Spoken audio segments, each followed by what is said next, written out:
right, welcome back to Babble On. We are the podcast we are watching and reacting and discussing and breaking down episodes of Babble On 5. We just watched Season 2, Episode 6, A Spider in the Web. I'm Jenny. I'm a big fan of the show. Watched it a few times. Watched it through a few times. That's what I meant to say there. I am Jenn. I'm a writer. I'm a screenwriter and a showrunner, and I have watched the show. I watched the show a long time ago, and I'm watching it through now again. I'm Gus. I'm an actor. This is my first time watching Babble On 5. I'm Ali, and I'm an actor and a screenwriter, and this is my first time watching Babble On 5. Yes. This episode we just watched, it was written by Larry DiTillio. Hey, a Larry banger. Yes, there we go. And directed by, my vision. I don't remember the English word. It's Noan in Korean. Old lady eyes. There's another word for that in English. I don't know what it's called. Nearsightedness? Myopia? That's it. Thank you. Yeah. Kevin G. Creeman Kevin G. Creeman. Kevin G. Creeman. First. was the director. Yes. It is his first. He's a newbie. Yes. Good for him. He gave us a good one. However, he was the production manager on Star Trek The Motion Picture. Oh, interesting. The movie that is a 2-hour-long shot of the ship flying into a cloud. It's a 2-hour-long, beautiful, long, slow shot of that ship. Yeah. Just enjoy it when you watch it. Just it's enjoy a beautiful shot. Go on the ride, people. Yes. Yeah. I'm just still stuck on the fact that I'm a native English speaker who forgot the English word and only remembered the Korean one. Okay. That's awesome. That's weird. So sick. It's weird. So. I'd feel like I'm fucking fluent if I did that. No, I'm not. That's the problem. I'm getting worse at English and I'm not getting better at Korean. The Babble On podcast was our last best hope for a deep dive. A self-contained discussion, 4 hosts strong, located in the neutral territory of the Zocalo. A place of commentary and analysis for 2 veterans and 2 newcomers. A shining beacon of fandom, all alone in the streaming void. It was the dawn of the streaming age, the year the great theories came upon us all. This is the story of Babble On. The year is 2025. The place, wherever you get your podcasts.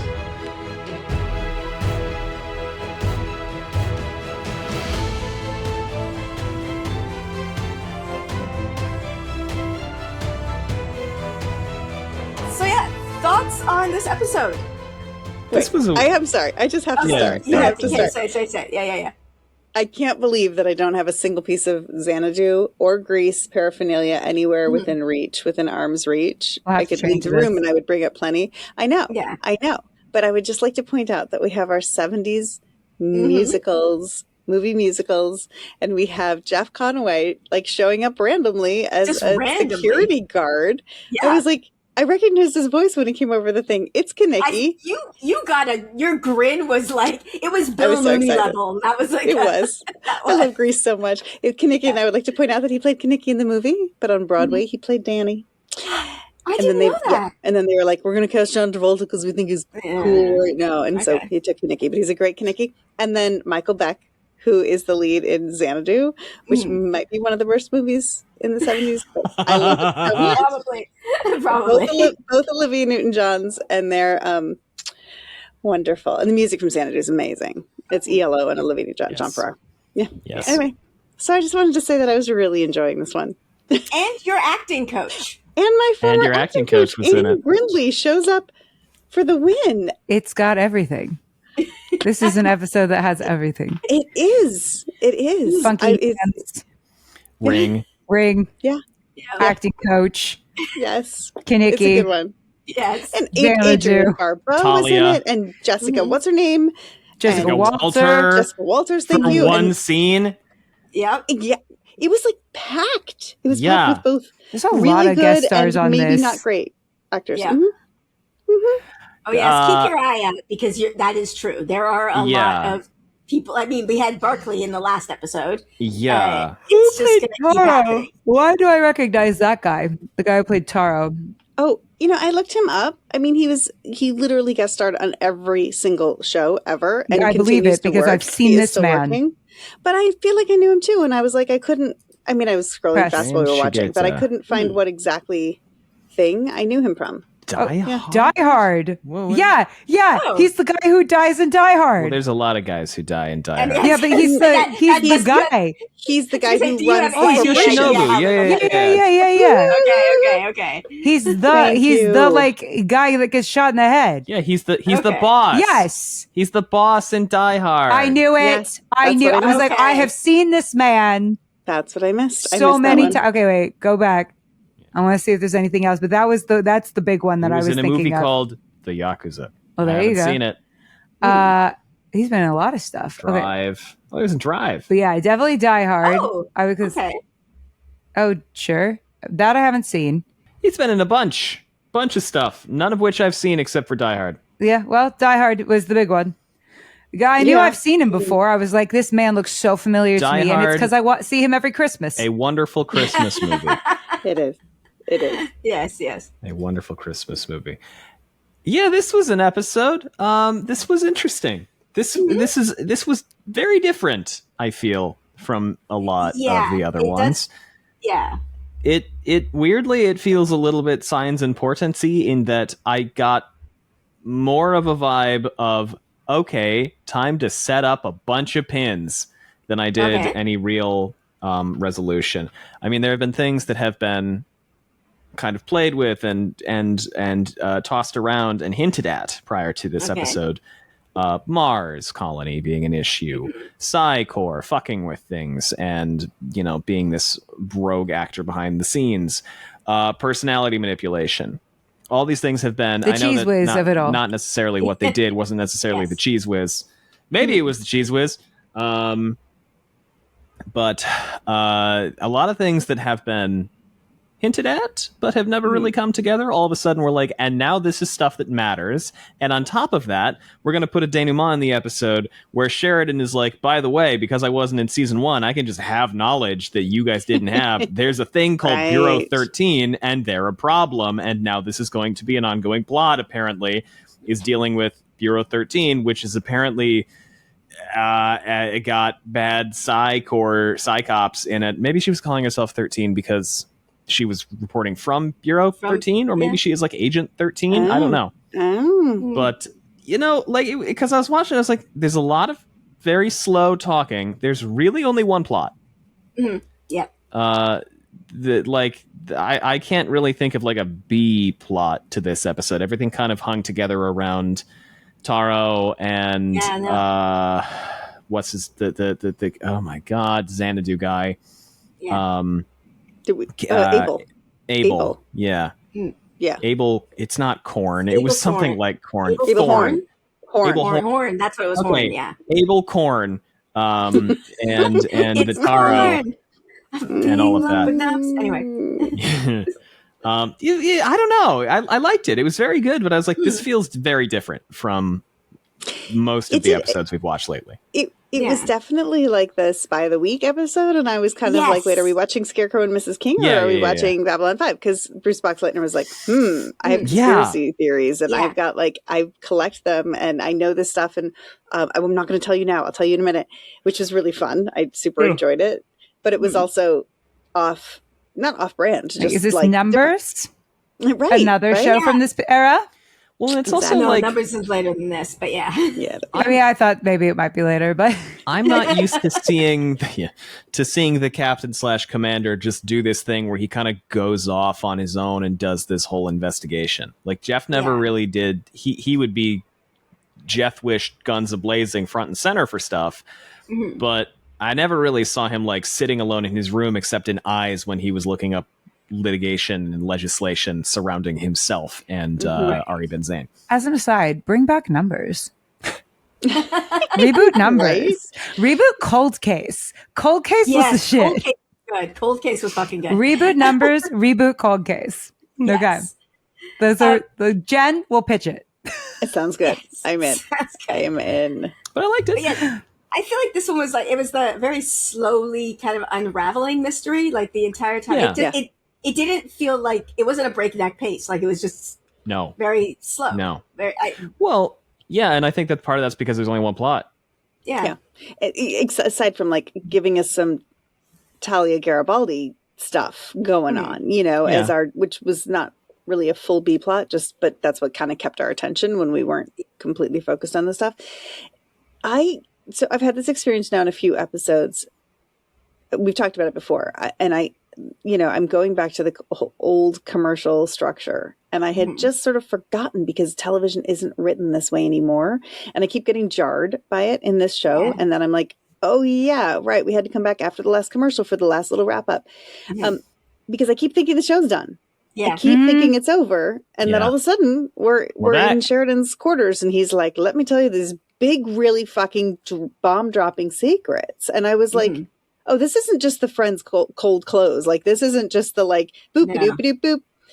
There's actual shit getting told to us, but the story's over. Yeah. It's really fun. It's really interesting and fun. And I like structure's changed a little bit. Structure's changed. And it's fun. I'm enjoying it. And I'm like, maybe I'll be putting that back in something I'm writing soon, just because it's kind of fun. It's kind of nice to be like, I love a button. Yeah. I love a button, a dramatic button. Well, it reminds me. It's dramatic and full of information. Like, it's not just something that you could not watch. Yeah. Well, it kind of reminds me of Contagion, Star Trek Next Generation, season 1 episode Contagion. Oh yeah. Where it looks like there's these little parasite things in guys' heads, and at the end it looks like they're setting it up to be a longer term big bad, and that's basically the hook, the tag at the end of the episode. Yeah. Unfortunately, that went nowhere. I'm sorry, spoilers for Next Generation, because the network was like, that's too violent, too creepy, and too weird, so they turned it into the Borg instead. But it's the same kind of thing, where it was like, here was a weird thing that was happening, and now we're going to cover this other thing. Hi, PD, why are you over here? Would you like to come back on the couch? Would you like to go over there? You can't come through this way. My sweet babas. Are you sniffing at my old soju bottle from last episode that I haven't gotten rid of because I'm a slob? You said it, not me. Oh! I'm just teasing. I'm teasing. Totally just kidding. I know. Roasted. Anyway, sorry. I want to jump back to something like Garibaldi, Talia of it all, like that scene. Obviously, I feel like they're very clearly like, look at these two flirty. Garibaldi. I wonder if that was Oh God, but they're married at this point. In like, they're actually married. That's cute. Yeah. That's so sweet. I'm wondering if that was like the show being like, oh, they. I did think they had remarkable chemistry. Okay. I was thinking that. Not. I did. I was like, oh, they have really good chemistry, and then and now they're married, and that makes sense. Yeah. Did they meet on the show? Yeah, I'm pretty sure. Yeah, they met on the show. I'm pretty sure that I don't know the date of their wedding, but just looking at the year, it looks like they married in between season 1 and 2. That's fast.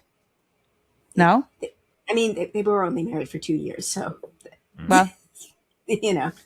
Petey, what are you doing? There you go. Sorry.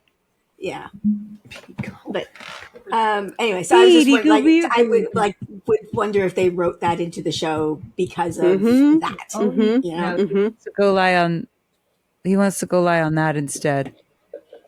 The random out. It's much too small for him. Staring at the posters behind you, trying to see if I can see his reflection. Because sometimes he's trying to lie on a very small pillow. He's trying to come here. Come here. I'm sorry. Podcast. So much more comfortable. Petey, come here. Go be a baby. Will. Come here. Oh, we're supposed to keep talking. Okay, we're supposed to fill the air. Kinnicky. Grease, and exactly. Kinnicky for the win. Hickey from Kinnicky.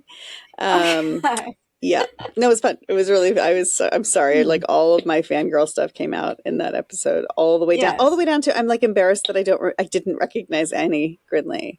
And now I just looked her up. She's still got an acting school. She left the one where she was teaching when I studied with her. But she's a phenomenal acting coach. Anybody out there listening is looking for an acting coach, let me please recommend Annie Gridley. She's great. But I'm also horrified that I didn't remember her face. Yes. I didn't recognize her. Oh, Petey. Oh my gosh. There you are.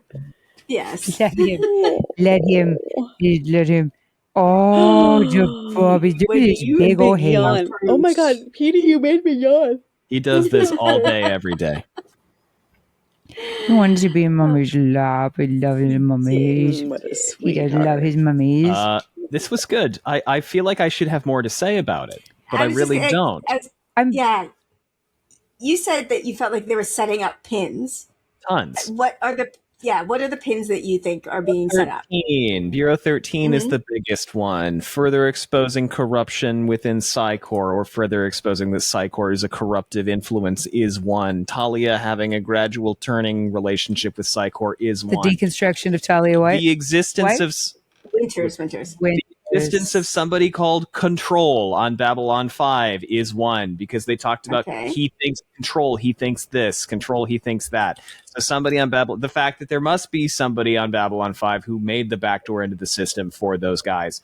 I mean, like, I want to, part of me wishes I could go back and rewatch the entire fucking show to see if anybody else has given that command code that the guy got. He gave a code, I don't know what it was, he gave a code. It was like GG6 something. And I remember people having given codes like that before. I don't remember who, and I don't remember what they were. But, you know, it feels like this feels,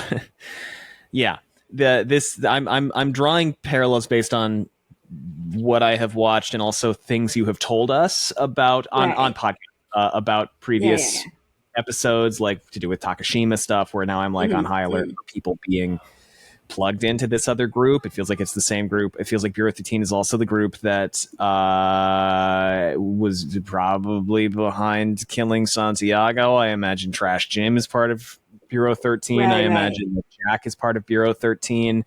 So now I imagine that probably the intention would have been that Takashima was part of Bureau 13, based on what you mentioned that one time. So now I'm like, okay, so if knowing that there was a way to deduce from the pilot that Takashima had done some shady shit with her entry code, you said if you looked to see what code was put in, you would be able to tell that it was Takashima. Now I'm like, okay, so somebody must have given that code at some point over the course of the season, because JMS does shit like that. So now I'm like, well, can I go back and rewatch all of it and see who said that? I have a feeling that's what we'll be doing this evening. That's probably what I'll be doing this week. But I don't know. You know, I mean, there's that. There's we can Mars. do that while I reorganize the bedroom, because I've been getting rid of clothes. The Mars stuff is clearly still very important. Mars is still a big. I don't think Mars is going to be a big deal. You know, again, like I said this during. I felt like Mars is going to be a big deal, and so I feel vindicated. Oh yeah, you should. I was like, no, they wouldn't. I just felt like I was like, we need internal strife. Yeah, no lease yet. Because then it's like, can we put aside our differences and come together to fight a bigger existential threat? Or will our individual bullshit prevent us from, like, basically mutually assured destruction? Yeah. What are the leading things? Gives Talia something to do. Talia hasn't had a fucking plot the entire show. I'm so happy Talia has a plot. I've been wanting the telepaths to have a plot for so long. I also love that we got some backstory for her, even though I was like, Talia, the traumatized girly in me also recognizes the traumatized girly in you, and telling a story that you think is charming and that is actually deeply troubling. I mean, have we all had? I once. There's a story, I'm not going to tell it here because it is horrific now that I have actually thought about it, but I was telling somebody a story about a funny thing that happened that I had told before and people had laughed, and this person didn't laugh. She said, Jenny, you were sexually assaulted. I was like, oh my God. What the fuck? Like, she walked me through it step by step, and I was like, oh my God. God. I have had nothing that well. I've had many a story where I was like, "This is like a funny, charming story about whatever," or like a weird thing that happened to me in Italy, romantic story or whatever. And Gus or good friends have gone, Ali, that's a deeply troubling story. That's upsetting. That you should not tell at parties like it's a funny story. And I learned then, and now I just go, if you don't find me funny, you're not traumatized enough. But no, that's I think a canon event amongst traumatized people is the I'm telling a funny story and now I'm watching everyone's faces go horrified. Yeah, right? And then I'll just go. Yeah, actually, I'll just go talking to that person, and it's awful. It's just because you want to save it. You want to save them. Like, you don't know how to fix it. You're like, no. And they don't know how to fix it either. No one knows how to fix it in this moment. So you're just all looking at each other, trying desperately to fix it. And there's no way to fix it. You just have to go home and sit with that for 7 to 10 business days about whether or not that was an actually funny story. And then you come to the conclusion that it was in fact not a funny story. And then you have to talk to your therapist. I have a question though, because you have a really good point. We talk often about how the different perception in the 90s of life things that we would perceive differently today. And all 4 of us were like, this is not a good story, Talia. Yeah. But it was not written in a way that was like clearly not a good story. It wasn't necessarily. I can't imagine that they don't. Just because, like, the story is, I'm a child in an organization and I don't know anybody and I'm scared and I'm alone and somebody's hugging me and scanning me so I don't know it. And but they're very, very nice to me for a year and then they're assigned to somebody else. Like there's no way that I mean, I don't know Larry DiTilio, but like I think we're meant to go, Talia, that's not okay. I think so, because I think it's also, this episode is about, you were going to say something else. As a granted, raising children in the 90s, wild ideas. Wild ideas abound, but not that. But like that feels on a level where I'm like, that would be something where like maybe if you were writing in the World War II times or something, you would be this is unintentionally like a horrifying story. But I feel like to me, like the thing that feels very real about it is the fact that she seems completely unaware of how disturbing the story is. Yeah, I do wish we'd gotten some level of reaction from Garibaldi, because he just kind of was like, I gotta go. Yeah. You know? Right. Yes. But that's what was missing. That's what was missing. But it was written that he gets pulled away instantly, so he doesn't have time to respond to it. And we did get the setup prior to this of Ivanova telling Sheridan why she doesn't trust Psi Corps. She really likes it, You know, and you can trust Miss Winters. She did say that specifically. Yeah. Yeah, you don't trust Psi Corps, but individually you can trust her. Yeah, but she is loyal to Psi Corps, so just know that. Yeah, and that she doesn't, but that Psi Corps doesn't do good things, and we know that from Ivanova. So we at least have the context of Ivanova saying Psi Corps isn't good. She's loyal to Psi Corps. Then we hear this story about the small child being brainwashed into why she loves Psi Corps. So I do think that those points connected together to tell us, maybe why she's loyal is because she doesn't know any better because she was taken when she was 5. Yes, I would Didn't agree you with say that. Jedi Order, though? I'm just like... It is fairly Jedi Order, but... Yeah. Oh, I hate the Jedi. I hate the Jedi Order. I hate that. I used to love them. And now I don't. I went back and I looked up the guy's code. It was Alpha 66 Zeta 3. So now I'm going to have to parse through everything. Everything for Alpha 66 Zeta 3. And it's going to come up nothing. And it'll be a total waste of my week. Probably. Petey, I'm dead. So happy. There is a dog on screen, by the way, yes. And it has been a dog on screen for about 2 minutes. So if you want to see the dog and you had this in a tab, go back and rewind. Tab in. Yes. He's been on this screen. I agree with you, Jen. Yeah. I think I don't think we were meant to be like, oh, how sweet. I think we're going to be like, oh, that's sweet, and then think about it and go, Yeah.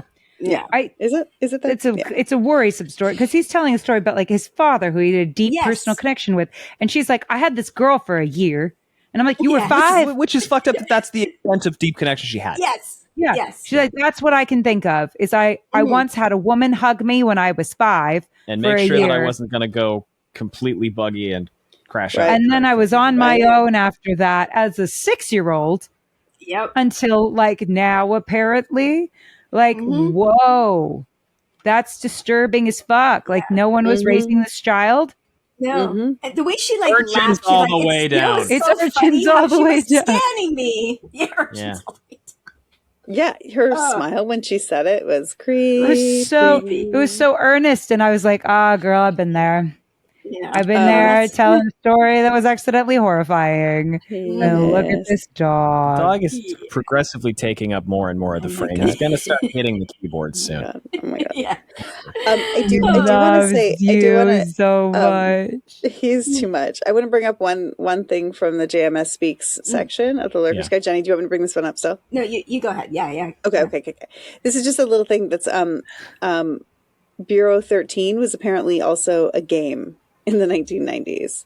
Like and so I think a TTRPG or something like that. I think so. Sure, okay. So JMS wrote, we hadn't heard of the Bureau 13 game when we did the episode. It was just something we came up with because it sounded neat. Later, we found out there was a game by that name, at which point I decided that it wouldn't be appropriate to use that name, but it was too late. This is basically what he's saying. And so he said he had a good conversation with somebody at the game company about it. There was no problem. I just didn't want to walk on their turf intentionally or unintentionally or otherwise. So, so he put it in there. So it has no association with that. Funny. But it's a video game. Okay. I was going to say, I think it's a video game. Okay. Yeah. That's the tough thing about writing is sometimes you come up with a cool name, and because it's a cool name, someone else has come up with the same cool name. Yeah. Like trying to name like a movie or something that you're writing is such hell because you're Googling. And this was like back before they had Google, really. Like, I mean, in its current iteration, like, so it's not like you could just check as easily.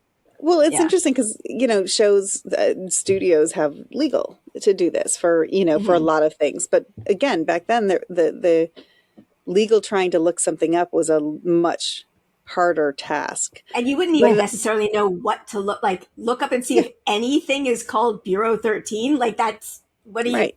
Oh, you can now type in Bureau 13 into the computer and it'll tell you everything that it can find. And which means that now when you are creating something, when you're writing something, you can't say anything because everything is something somewhere and everybody's so afraid of getting sued. I mean, we tried to come up with a name for a random fair that would come to New Orleans for the show I was running. And, we're like New Orleans Fair. Nope. NOLA Fair. Nope.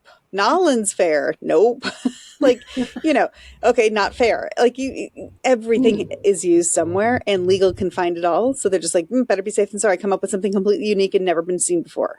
Yeah, impossible to do. On a show I was just writing for this year, I had to come up with a fake game, right? The name of a fake game, and I was like, "Oh, fun!" And I came up with the name of a game. Can I say the name? Probably. I don't know. I think so. The show's already out, right? I mean, the episode's out? Well, the episode's out. We can say anything. I mean, we can say Super Mario Odyssey. It doesn't matter. Well, so I came up with this game, and I had a name. And I Googled first to make sure that game did not exist. Didn't exist. Literally, as I'm finishing writing the episode, a game drops with that exact name. Oh my God. And I was like, I just happened to be somewhere where I saw that and was like, oh shit. Because it was within the 2 months that I had come up with the episode idea and written the episode, someone I guess developed and announced a brand new game that dropped and I kind of want to play it just to see what happened, just to see it. Because but we had to change it last minute and I came up with something else, which is now the current thing. Watch Normal MFer. By the way. But my episode, it was called Squirreled Away, and I had to change it to Squirrel Friends. Squirreled Away is such a good title. Squirreled Away. I've seen the game. It literally dropped. They had literally announced it right after, right as I was turning in the final freaking draft, and they were like, "We have to change the name," and I was like, "Yeah, we do." But because it was a game with squirrels, and so I had to change it. So I had to change it to Squirrel Friends. I don't know if you know this, but I turned in an episode months later that was, because that refers to Squirreled Away, and I still had Squirreled Away in my script because I didn't see that your last one had changed, and then they were like, "Oh yeah, it's not called Squirreled Away anymore." I was like, "Huh? Since when?" Because it was such a last minute. It was a last minute, oh shoot, we have to change this whole episode. Because there were jokes about the name. It was a whole rewrite around around the pun being gone. And I was like, oh great. But so I'm suing the video game, obviously. For reading your mind. That's a joke. That's a joke. For legal reasons. Obviously, that's a joke. But yeah, it's the kind of thing that happens all the time. Like you just, everybody's got ideas and everybody's doing creative stuff, and it's become easier with Google. But like the game that did not exist in any way, shape, or form when I first started writing it. And it's just like that weird thing of like something's in the water and someone came up with the same pun at the same time for a completely different thing and happened to beat me to the punch. Yeah. Jerk. So wild. Yes. Jerks. Give me my game back. Exactly. I have to go back. I have to go back to the show for 1 second because of course. In that first moment when we saw, I know. When we saw Agent 13, like speaking into the microphone. Your acting coach? Yeah, my acting coach. You know what's really funny though? As much as I was like, I didn't recognize her. Yeah. I recognized the mouth so well. Yes. And I was like, I know that person. I know that mouth. I can't wait to see who that is because I feel like I know that actor really well. Yeah. But then when Turns out. I was like, not on our. No. Was it that, like, does she have a different haircut? Is that what threw you off? Like, what threw you off? Her hair was like twice as long, like when I knew her, and like I think has been ever since. And it was that like very short haircut that completely threw me off. Yeah. She did good. It's been a hot minute. She was great. Scenes. She was great. Yeah. It's been a hot minute since I've seen her. So yes, I thought it was very good. You'll have to reach out. Be like, I saw your episode. If I'd known when I was studying with her that she was from Babylon 5, I just never put 2 and 2 together on that. I didn't. I don't know why I didn't like Google all the things that she'd done. She taught a mean comedy class though. I learned some great comedy from her. That's cool. She's very good and good cold reading. I am going to pull something from the JMS Speak section, and I'm trying to remember the dates of he says he lived in San Diego from 1974 to 1981. So this was just sort of, he says, a way to give back to his old town. He got mugged or something. I mean, it's a joke. San Diego. Yeah. Well, there is a city that one of all the things that happened to JMS's life, he had a bunch of horrific stuff happen. One of them was he was almost beaten to death, like just in a random act of violence. Oh my God. And I'm wondering if it happened, like it was written up in the newspaper. Oh my God. It's, like the article is in his autobiography. Yeah. And, he obviously was fine, but I'm trying to. Still. I don't remember if it happened in San Diego. I just think it would be funny if it did. Oh my God! He's just like, just nuke the whole town. Throw the whole town away. Yeah. Shamu and all the rest of them. That's right. Yeah. I actually met him in San Diego. Oh yeah. JMS? Comic-Con. Yeah. Chatted with him after. I'm amazed he stepped foot back in that place after nuking it. That's what I was going to say. Well, that'd be my question for him. Why did you nuke San Diego? He says it's a wink to his old hometown. So I don't know, but that was just the thought I had of, does he just have a traumatic memory from there? And so that's what he's done? That's really funny. You're right. But you know what? Honestly, what a way to deal with your childhood trauma. Just nuke your hometown. That's so funny. He was an adult when that happened. Like it was just random people. I know, but didn't he have like a traumatic childhood too, with his father being a Nazi? Yeah, I'm just like, what a way to deal with your traumatic childhood as a writer. You just go like, you know what? I'm nuking my hometown, and I'm like, you know what? You cooked with that. There's some catharsis. There's some level of catharsis, right? You're right. Yeah, right? I'm like, oh, that's brilliant, actually. Yeah. Also, have you guys noticed? We have talked about the special effects budget going up. Mm-hmm. The budget. Oh, the budget. God damn it. Give me 5 minutes. It's fine. No. Okay. Petey came in to say the budget. The budget. Yes, Thank you, Petey. Petey, you've kind of got some Londo going on with your ears perked up like that. A little bit, yeah. The budget. But since the budget is higher, also, like, we've been talking about, so here's the thing, Sheridan walks in and he calls Ivanov a commander. Mm-hmm. So, okay, JMS now has enough clout to say, don't fucking run these out of order. Yeah. We're going to shoot it in order. This is continuity. Like, she got promoted like 2 episodes ago. Yeah. Yeah. So you can see these really, like, the through lines of him being like, really stepping into that, like, this is my show and stop telling me how to make it. Like there's that. And then he's like, we're going to fucking put everybody we want to put in this episode.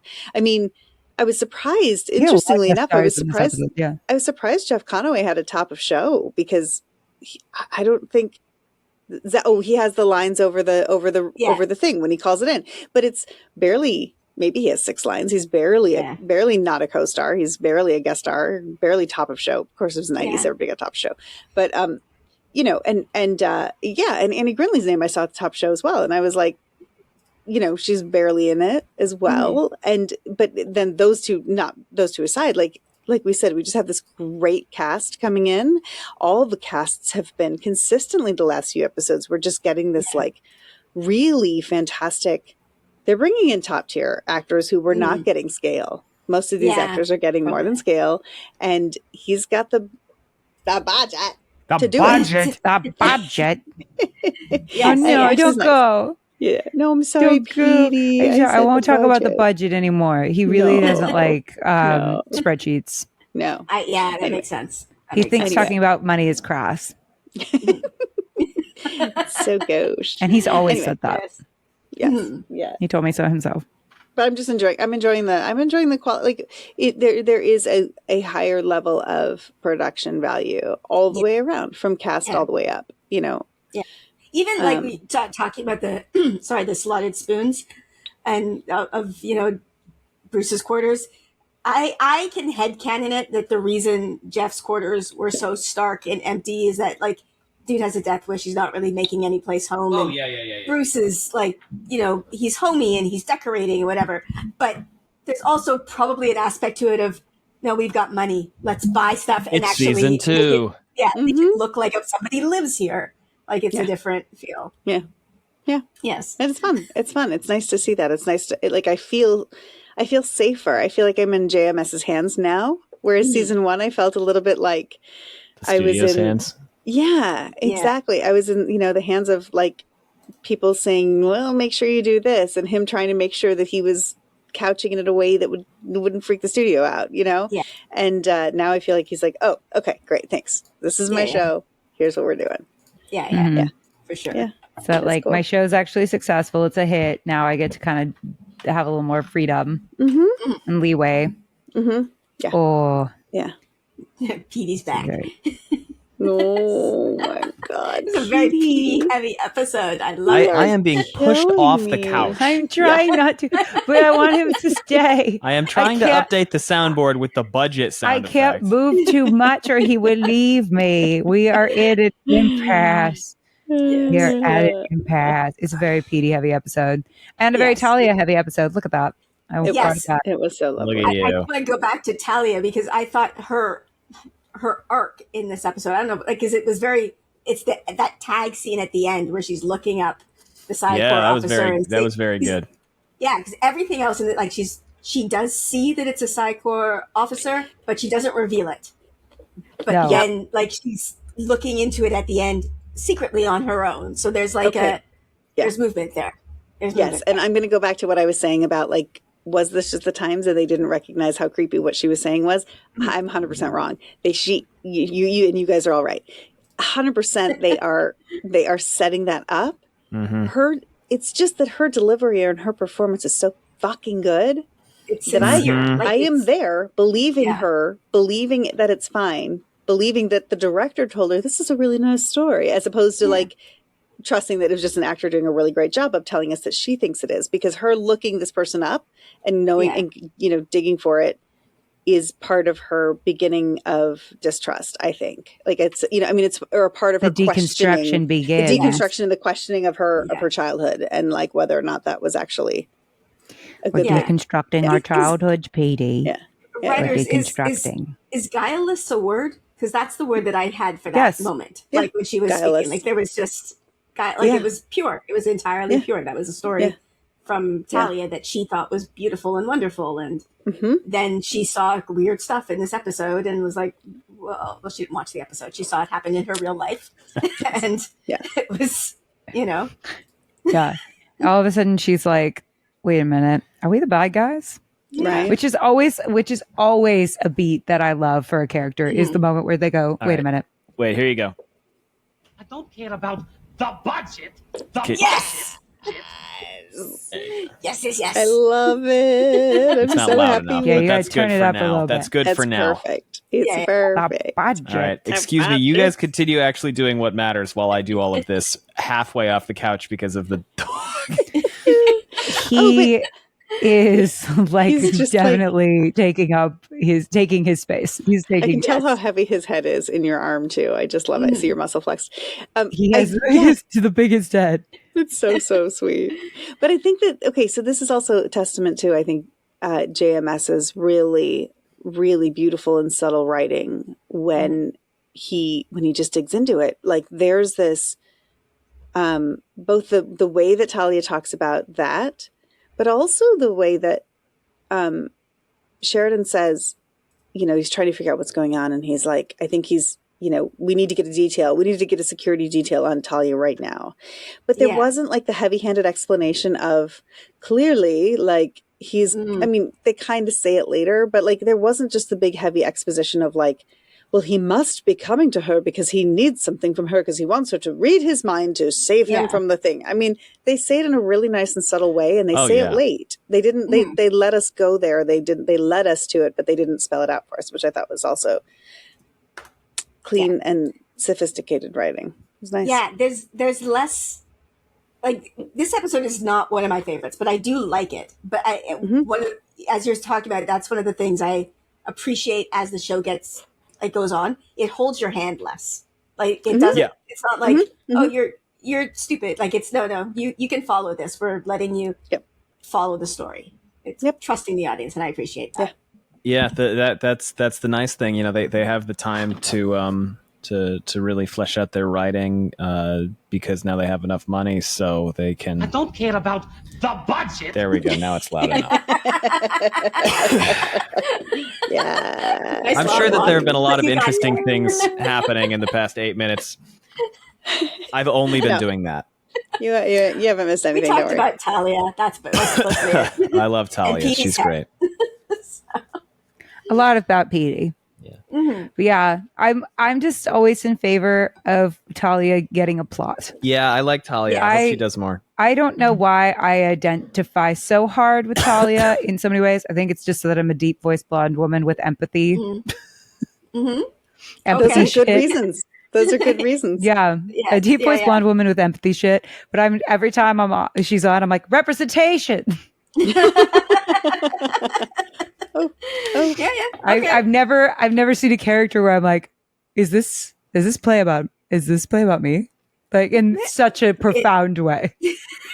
Man, I need an animal. This is not fair. You need an animal. Okay, Kosh is back. Oh, sorry guys. She gotta put Kosh back on the screen now. Well. Oh no. No. Okay, all right. It was. We didn't think Kosh was in this episode, but in fact, here's the thing about being an animal owner. You know it's gonna happen, man. Is that you just see a lot more butthole in a day than you're used to. You know what I mean? I was gonna say we have to explain why we're mentioning Kosh for the listeners because they do not know that Tati just like pressed her butthole into the camera. We saw the whole thing, and like this is listen, this is the thing about having animals. Like we have 3 animals. The amount of buttholes I see in a day is staggering. Yes. Yeah, staggering to behold. That's true. And cats just seem to, they're proud of them. It's like she knows the camera's right there. Oh, Beaker does the same thing. She just steps up to it. I'm 3/4 of the way through Dungeon Crawler Carl. The cat absolutely knows the camera is there. Yes. Yeah, no, the cat knows. Donut is very, very aware. Donut knows all the time. Every time I'm on a voice call, or a video call, the cat wants to show the butthole. Yeah. Every time. Every time. And it's like, awesome. Thank you for that. I'm pretty good at hiding it. I'm so sorry. That time I could not get to her fast enough. She was just very eager. She was very eager. We're personally traumatized by your cat's beehole, Fair. Wow. So, we've had Petey. I need an animal to caress during the podcast. Well, the good thing about being virtual is you could just put one there if you really want. Yeah, it's true. We need to build We'll have to do another fundraiser for my virtual cat. Yeah, your virtual pet. A virtual cat. Yes. I do highly recommend having a pet. It is nice. Yeah. And so was this episode. This episode was nice. Because I don't recommend it, actually. I'm slander. Teasing. I don't know that I have any other things that I want to say in front of you. That seems fair. You guys go talk about Alpha 66 Zeta 3 control. And that's what Jenny's in my private Discord server is called. 66 Zeta 3 control. Bit like that since we met, actually. Yeah. That seems fair. All right. What isn't Bruce? That's all I know. Say it's not Bruce. Might be Bruce. But okay. Could be Bruce. It's Bruce. It's Bruce, isn't it? We'll have fun. It's Bruce. Who it is? It's Bruce. It's Lace. It's Bruce. It's Lace. It's Bruce Boslin. That's it. Boslin, sir. No. I don't care about. I'm just gonna stop. I'm sorry. I'll leave now. Good night. Bye. Goodbye, everybody. Have Love fun. you both. Bye. My friends! You have reached the most dangerous part of our journey, the Grey Council. Here we speak of things that must not be spoken. Secrets, betrayals, spoilers. If you are not ready, turn back now. But if you dare to proceed, I promise you it will be magnificent. Oh, Mr. Garibaldi! Oh dear. Wow. Oh my gosh. Well, I don't have a ton. I have one thing. That's all. I mean, I have one thing post Zocalo, but I'll let you go first because you have things. Okay. Well, the main thing I think when I watched this episode this time around, because of trying to see what Gus and Ali were seeing, I was like, oh yes. Well, there's a lot of Talia and Garibaldi flirting episode, but I always remembered this episode as the one where Ivanova confirms her attraction to Talia. Okay, that's all I wanted to talk about. Yes, that is literally the only thing I wanted to talk about. And I was like, is it just that I'm looking for it? No, is it just that fully there. It's and they sit on there. it. The camera the camera she's sits on it. Well, she's interesting. I mean, I don't really know her that well, but and I'm like, oh my God. And Gus talked over the line, and you can trust Miss Winters. And I was like, oh, you missed the line where it's like, I know. No, I've seen into her person, and I know that she's good. Yeah. And so here's what's crazy to me. So I know I'm looking for it, and obviously, I know it's there. Yeah. I'm still shocked because I don't feel like Gus and Ali are picking up on it, and I don't understand. How Allie's not picking up on it?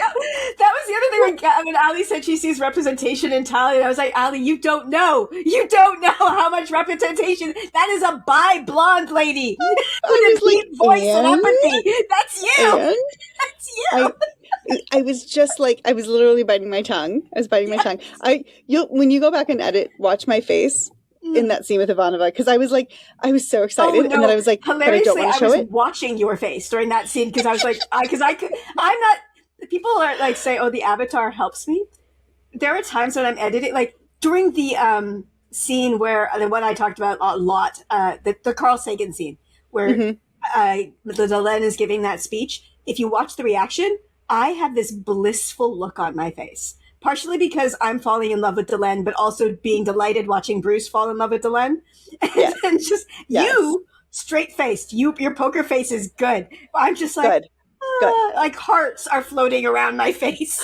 I was working really hard to not show anything at that because I was just my little heart was going pitter patter. I'm like, you love her. You love her. You want to kiss her. That's totally what's happening.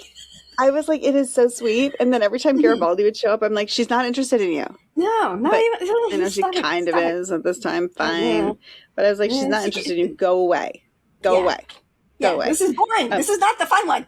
So, Exactly. It was really funny. And I think it's lovely that he put both of those things in this episode. Yeah. I mean, that's not he knew at this point he was going to pursue that. He had to have known because that scene, the way it's framed is very, Unless is it just Claudia Christian being like, is it just Claudia Christian saying I've made this choice, right? So I am going to play it. Like I'm actually. Well, she's the one who suggested her having a relationship with a woman. Yeah, According to her autobiography, that was her suggestion.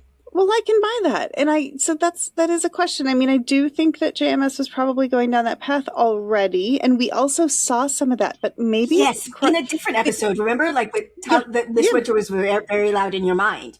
That was another thing. Yeah, but we have. So just going back into like my acting days, my acting time, speaking of Annie Grinley, my acting coach. So when I learned, I became a professional actor in San Francisco where and I've talked about this before, where you rarely get a good role like this, a good meaty role that has lots of backstory. Like your job in San Francisco is to be the guest star or the co-star of something that's randomly, like happening. You're never playing opposite the real character, like the actors, you're playing opposite the script coordinator. And so you've got to create all this backstory and interest for yourself. But it's what you should do whether you're playing an under 5 lines or if you're playing a main character in a show. And so I'm just going back to Claudia Christian and her expertise at being like, okay, I'm going to come into the show. I'm taking the role of second in command. I am not going to be playing a woman trying to be a man, but I am going to be playing a woman in a position of leadership who's very strong and who's got these things. And like Claudia Christian just being at the time, like it would make sense to me that she would be more interested in a relationship with a woman. Yeah. Especially because the 90s, because that was sort of the idea too, was like, well, you can't be a woman in a powerful military role unless you're a lesbian or whatever. So like that was a very 90s thing. But as the actor saying, that's a choice I want to make for my character, that she's interested in women. So she could be playing this all at this point. And it's possible. When she made the suggestion, they were like trying to bring in an ex-boyfriend for her. According to her autobiography, this is just from her autobiography. They were trying to bring in an ex-boyfriend, and she started to get scared that was going to be the only story that she ever got when it was an Ivanova episode. So she was like, I think Ivanova's too busy. I think that's what it is. I think she doesn't have time for a relationship. But if you want to, I don't know, I'd rather have her with an alien or a woman. Like that was her suggestion. And that to me, it fits. Yep. Okay, Tati, for God's sake. Now she's taking a bath in front of the camera. You are such a little ham today. Oh my God. I don't even know what you can see. It's just right now. It's just a blur. She's scent marking the top of my computer. Okay. Yes, she's like scent marking the top. Would you get off my? And she's doing things that keep literally making the screen change. Get over here. Come here. Oh my gosh. She's such a little brat tonight. It's so funny. This is the most animal-heavy episode I think we've ever had. I know. Something I was shooting on a Saturday afternoon in LA. Oh my God. Anyway, that was the one thing I wanted to talk about. I was like, I can't believe they're not seeing it. And it's so obvious to me. But it is, so when did she say that happened in the show, that she made that suggestion? I don't know that I don't know that it's yet? My guess is it's that episode from season 1 where they brought in her ex, and then she started to be scared because that was the first real Ivanova episode. Yeah, and she just didn't want every single time. Oh, we're going to do an Ivanova episode. She's got an ex. Yeah. But it's really nice. It's very Schitt's Creek. I'm guessing. I don't know. Yeah, I can buy that. But it is very Schitt's Creek in this show, which is like that we're not. We don't have to like call it out or make an issue about it or talk about it. No, never. And they never do. No, they never do. And it's great. But I do think it's great. Clearly Claudia Christian has made that decision. And I am questioning whether or not Larry DiTilio put that in there. I don't know. I don't know if he did. I don't know enough about him. Yeah, if it was a JMS episode, I would say for sure. I don't know enough about Larry DiTilio. Yeah, and whether or not the director put it in there and said, I want to make sure we can see that you're really feeling all these feelings. I mean, they did a good job of sitting on her while she did that. So, but I just don't understand how Ali and Gus didn't like. To me, it was like screaming off the screen. Yes, exactly. Oh my God. Yeah. Hilariously using the same word to describe it. But yes, it felt like it was screaming at me. It was like, it did. It was. And then the camera's like, no, but she's flirting with Gabaldi. I'm like, no, she's not. Right? I don't even know. Yeah. So, I know. It's really fun. It's really fun. Yeah. I can't wait. I can't wait until Allie's going to say, I knew it. And I'm like, did you? Did you? I have no idea. Or maybe she's just worried about saying like, you know, I mean, Allie is worried. Well, she's also worried about like, you know, like people will always say that I'm coding it that way. So maybe she doesn't want to just like jump to that. Like when I watched K-pop Demon Hunters in my like post episode or like in the middle of the reaction, I just said, okay, I'm sorry. I can't help it. I'm seeing a gay, like a coming out metaphor in this story. Like that's so strong to me. It's like screaming at me from the screen. Mm-hmm. And I said the phrase something to the effect of, I know that's the lens that I have when I'm looking at stuff. So I wonder if other people are seeing it. And a couple of people in the comments were like, no. They wrote this song. Like they wrote this song thinking that this is a coming out song. So, you know, and somebody, I can't remember, it was a very kind comment. It was something to the effect like, it's very good to acknowledge that we all have lenses, but in this case, no. That's you were just right. I was like, okay. So, okay. It was just it was so blatant. I was like, this is the I'm coming out of the closet song. That's what this song is. Like that's only what the song is. Anyway. Right. Yeah. The other thing that because we know, like, having watched the show, that Talia is, like, she's got the cheese whiz in her brain, right? She's got the personality implanted. It doesn't work, but because if Talia is control, then it doesn't make sense for them to have tried to kill her, but she's the one who would make sense to be having made the back door and to be communicating because she's the one who is... Like we never find out about anybody else having cheese whiz in their brain. Personality inserted, by the way. That's what that is. I'm realizing that's a previously joke. So if you only listen to the podcast, you don't know.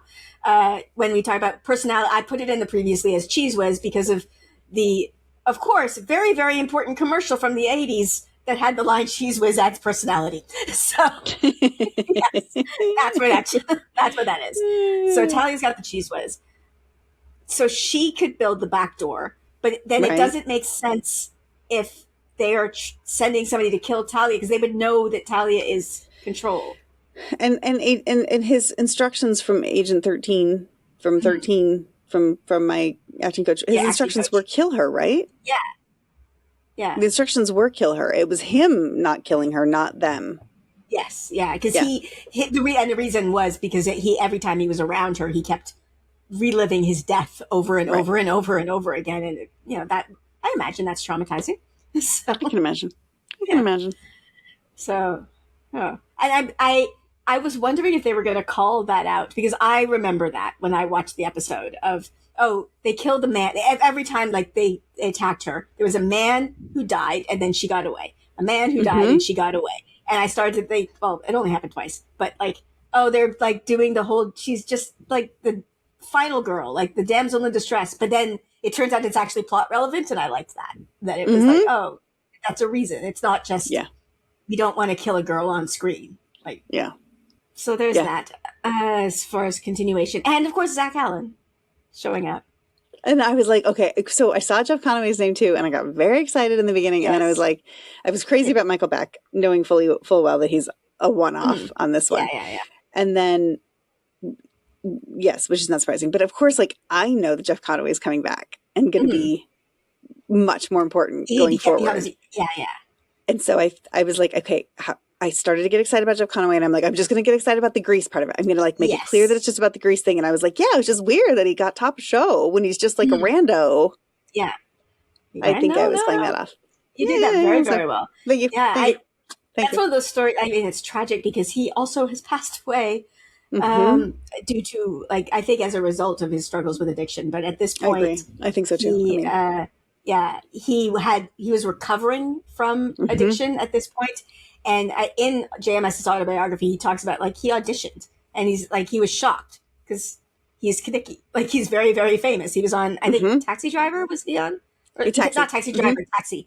But he was very famous. And so the fact that he auditioned for a show on a network that really wasn't very well, like, and for a role that does nothing. He's got a couple lines over the PA, and then he like opens the door. He does nothing. Yeah. It's like it shows a level of humility and a level of getting that we're all just, trying to get the next job. Exactly. Yeah. And the way JMS talks about it in the book is like it was, I think, a known thing that he had struggled with addiction. Yeah. And so he's like, okay, he's auditioning. It's, as you said, a level of humility. I'm going to give him a chance. It was very, like, that was the reason he was hired. And as he improved, like, the reason Jeff Conaway's role gets bigger and bigger is because JMS could see that he was getting better, and like not just better as an actor like that, but getting better in his personal life. And it's going to sound very patronizing, but I think it's really kind. He was like, I'm going to reward you for that. Yeah. Your role's going to get bigger and bigger the better you get. And which I think is kind of, like, I think that's cool to me. Yeah. I think that's really cool. It's the school of second chances, right? Yeah. Yeah. Anything else? I think it's everything right now. It feels like there's a lot of pins. That Bureau 13 feels like that's why behind the scenes, I sent you that like quote ahead of time because I'm not sure how to handle it because it never comes up. And you never even hear Bruce Sheridan talking. What have they done to my brain? You literally never hear him talk about like his love of conspiracies again. I know. And I just feel like it's kind of unfair because they set it up and then it just... They did, and it was like, so, okay, I didn't say this when we were with them, but I was like, it's why it felt off-brand to me, and I was trying to sort of half say that, and then I was like, okay, I don't really want to say it like too much, but it felt like they were like, we're going to make this be like Sheridan's going to be this guy who's got these ideas and got this stuff. And I was like, wait a minute, we still haven't played out the whole, like, is Sheridan actually working for Clark? Yes, like, exactly. That's still coming. Yes. And I was like, this episode undermines all of what we're about to get to. Like, in terms of that, because he straight up tells Garibaldi, this is my jam and I know a lot about it. And then we're still going to have Garibaldi wondering if he's in bed with Clark. And so, I'm like, okay. And I feel like they just kind of were like, we want to backtrack this because we want to create more drama with the not being sure about him. Yeah, maybe. I don't know. I don't know. We'll see. Yeah, I'm just as you're talking about that, I'm thinking, well, that's a way that could tie into this because he is working with people in a conspiracy against President Clark or like investigating President Clark. So I guess that could be part of his love of secrets, but I don't think they actually tie it in when he talks like when that episode happens. Like I don't know if they do. I don't know if they do. And there's the whole thing at the beginning of this where he's talking to Earth Force to the senator who's like blah blah blah blah blah, and then he comes at is it Talia or Garibaldi? He comes at Talia and he's like, how do you know you can trust her or something? Or about Asogi. He's like, how do you know that he wasn't? And I was like, dude, you're just like taking the senator's word for it. And then 5 minutes later, he's like, maybe not. Yeah. There's something else going on. So I'm like, okay, it feels a little messy. Yeah. It's like, there's things like that I get, like the Bureau 13, I just find frustrating because it feels like it's a big deal and nothing. And then you just never see that from him again. And then the control thing, I can't figure out who controlled his, because Gus is right. That is implying that there's somebody on the ship or on the station who is like a mole. Mm-hmm. And that person is Talia, but then it doesn't make sense. So exactly. It doesn't. Yeah. And it's also, well, it's funny because I was like, how did I not know Annie Grindley was on Babylon 5? And I'm like, because she's never on it again. Yeah, never. No. It's just this one off. And so, yeah. But I was like, oh, I don't want to, like, I was like hoping that didn't come through to them because they must be like, well, she's never coming back if you didn't know she was on the show. Yeah. But we'll see. Yeah. We'll see. But yeah. Is there anything else? The only other thing I see here, I'm just looking at a different page, not the Lurker's Guide, a different one. Mm-hmm. It says, behind the scenes, it says, according to Larry DiTilio, when writing this episode, he imagined Bureau 13 to be the same organization that sent Knights 1 and 2. So, that makes sense to me. Yeah. Even if you don't call it Bureau 13, there's just some sort of nebulous organization that is doing weird stuff with people's brains. Yep. So that works. That works to me. That makes sense. Yeah. Well, and then the part I didn't read, and I decided not to read. This is the part I didn't want to read, and I hope I left out the right part. But JMS says, of course, spy organizations are going to change their names every 15 minutes. And I'm do they though? Do they though, really? But anyway, fine. That was he used that as his excuse for why it's not going to be called Bureau 13. Mm-hmm. Yeah. All right. All right. Yeah, okay. I guess. But like nothing like Bureau 13 ever comes up. Like unless you want to say it's Psi Corps. But Psi Corps never changes its name. Like it's just right. It just feels like this thing laid there, and it feels it almost. And I know it's not intentional. It's because of Bureau 13 being a game, but it feels the same level of unfair as the marriage between Jeff and Delenn, where it's like you set something up and it's never going to pay off. But in that case, obviously it's because of things. Although this is also, I don't know why this one feels worse to me. It just feels worse. Yeah. No, it does. It does. I agree. Yeah. I agree. Yeah. Because there's not, you can't say it's because of the game. They could have, they found something. Yeah. And also JMS being JMS might have been like, I kind of wish I hadn't, okay, here I go. Kind of wish I hadn't laid that pipe. But sorry. But then, he's like, he can blame it on the game name of like, okay, I'm kind of going to change this tack a little bit. And I'll just say it was, and like, or not that he's trying to like pull one over on us, but to justify it to himself too, of like, well, we can't use the name anyway. So I might as well just like slightly veer the way that we're going to tell the story. Yeah. That's fine. That's fine. I mean, it's well within his rights. Of course. It's for his prerogative. Yeah, completely. It's just that scene very much lays it out as like, this is dun dun dun, Bureau 13. Like, but it's also, we talked about how I was like, he as the showrunner is going to come in and pretty much touch every script. And I don't think he's going to touch Larry DiTilio's scripts very much because they're already on the same page. They've worked together for years. That's like, I get that as a showrunner. You're like, this is the person who I don't even have to think about what they're doing. I know they're going to be on brand and I know it's going to be fine. They're not going to like throw anything in there that's like completely off the track. Yeah. Larry in his, freelance writer status, whatever, also could just be like, I'm gonna throw something down that might stick, and he sees something for it because he's also like, he is also a show creator. And so he's like, I see something where that's going. And JMS like, that's not really where I saw it going. So, I can also see that being part of it too, which is he's so busy right now. Like he said in the last couple episodes ago, he couldn't be on set the day that the gouts of flame were coming up in the middle of the ship. So he's really busy. He's super busy at this moment in the show, in the season. And that means he's not going to be heavy handed with the scripts. And that means that sometimes things get laid by Larry DiTilio that are going to not necessarily really follow exactly the way JMS wants them to go. So, I could see that. I could definitely see that. I don't think I have any more thoughts. I just think of this as the Talia Ivanova episode with like occasional scary hands that I don't care about because it's just... And for me, it's the 70s musical movie episode. A little bit of, I saw actually Grease and Xanadu together on a double feature once. I mean, that's amazing. This is my happy place. Oh my God. My happy place. Followed by The Wiz.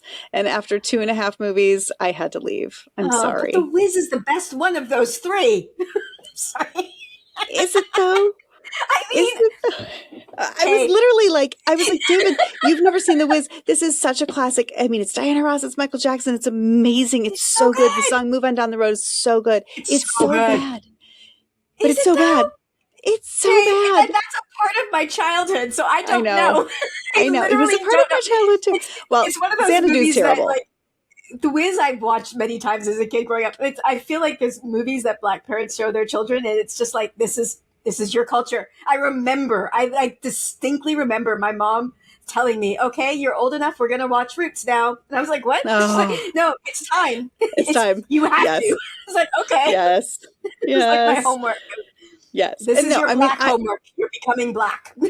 That is where I was. I was like, The Wiz is so fantastic. It's culturally important. It's also just like such a great fun retelling of Wizard of Oz. It's a different version of Wicked, right? And I was like, we have to go. I'm so excited to go see all these three. It's a lot of singing to get through all of those movies back to back.